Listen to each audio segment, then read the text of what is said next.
నమస్కారం, ఈటీవీ భారత్ కు స్వాగతం. మీరు చూస్తున్నారు న్యూస్ టైం. విధ్వంసం చెయ్యడమే జగన్ స్వభావం. ప్రజా వేదికను కూల్చి పాలన ప్రారంభించారన్న చంద్రబాబు. పోలీసు వ్యవస్థ ద్వారా అణచివేయాలని చూస్తున్నారని ఆరోపణ. జగన్ కు ఒక్క ఛాన్స్ ఇస్తే రాష్ట్రాన్ని భ్రష్టు పట్టించారు. వచ్చే ఎన్నికల్లో మీకు మీరు ఛాన్స్ ఇచ్చుకోండన్న పవన్. హక్కుల కోసం పోరాడితే ప్రజలపై కేసులు పెడుతున్నారని ఆగ్రహం. సీఎం జగన్ కు వైఎస్ షర్మిల బహిరంగ లేఖ. ఎస్సీ ఎస్టీ ఉప ప్రణాళిక నిధులు దారి మళ్లింపు వాస్తవం కాదా? నవ సందేహాలకు సమాధానం చెప్పాలని డిమాండ్. గాజు గ్లాసు గుర్తు కేటాయింపుపై జనసేన పిటిషన్పై హైకోర్టులో విచారణ. జనసేన పోటీ చేసే స్థానాల్లో పార్టీ గుర్తుపై తొలగిన అడ్డంకులు. స్వతంత్రులకు గాజు గ్లాసు కేటాయించబోమని హైకోర్టుకు ఈసీ నివేదిక.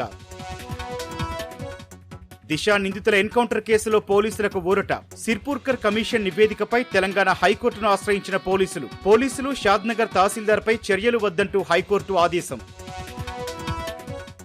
గుజరాత్ నుంచి వచ్చి తెలంగాణలో పెత్తనం చేద్దామనుకున్నారు. తెలంగాణ పౌరుషానికి గుజరాత్ ఆధిపత్యానికి మధ్య ఈ ఎన్నికల్లో పోటీ అన్న సీఎం రేవంత్. తెలంగాణ పౌరుషం గెలుస్తుందో గుజరాత్ ఆధిపత్యం గెలుస్తుందో చూద్దామని వెల్లడి.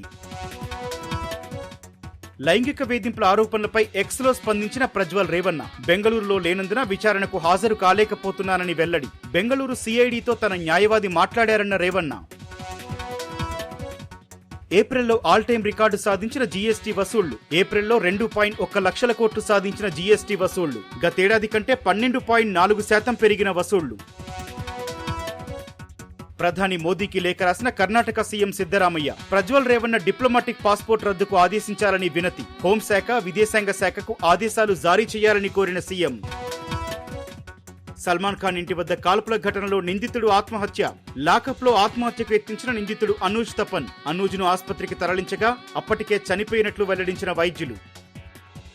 ఇవి ఇప్పటివరకున్న ప్రధానాంశాలు. మరిన్ని తాజా అప్డేట్స్ కోసం www.etvbharat.com వెబ్సైట్ ను సందర్శించండి.